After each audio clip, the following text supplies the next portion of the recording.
Why is it that some companies age phenomenally well? They, even after decades in business, attract the best young talent, they push the boundaries of their industry out, they create excitement, they're viewed as the innovation leader. Yet, so many other companies age badly.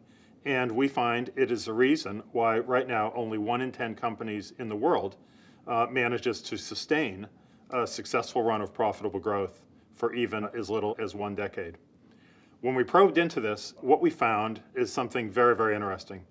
We found that 85% of the root causes for failure to maintain profitable growth are now internal to the company and therefore controllable to the management team and the executives. Sometimes their first manifestation is outside in terms of a customer breakdown, but when you actually trace it back, you find that so often it has deeper, hidden root causes inside of the company that relate to how the company was put together and evolved inside in the first place. There are 3 traits that we call the founder's mentality, which determine how well a company will age. The first of these is what we call business insurgency.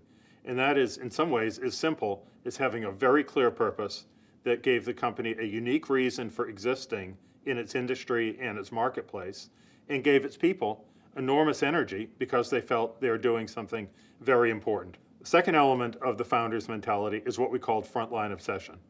What this means is a clear obsession from everyone in the business with the details, with the customer experience, and a willingness and ability to endow people at the front line with both power and also to celebrate them as the heroes of the business. The third element is what we called the owner's mindset. In a way, this is the rocket fuel at the center of private equity. When you have the owner's mindset, your sense of responsibility goes up, you care more for resources, at the company level versus husbanding them for your own purposes, and this is enormously powerful. There's abundant evidence on the power of the founder's mentality. It's everywhere. One example is that if you look at the last 15 years of public companies in the world, you find that those where the founder is a chairman, is CEO, or still deeply involved in the company, on average perform 3 times better in terms of shareholder return than all their other companies, many of which have bureaucratized and lost the founder's mentality long ago. Second, in our surveys, companies that were rated very high on all 3 of these traits of the founder's mentality were about 5 times more likely to be a top quartile performer in their industry. It is possible to renew the founder's mentality, but more important is to invest to maintain it. And we called this the inner game of strategy.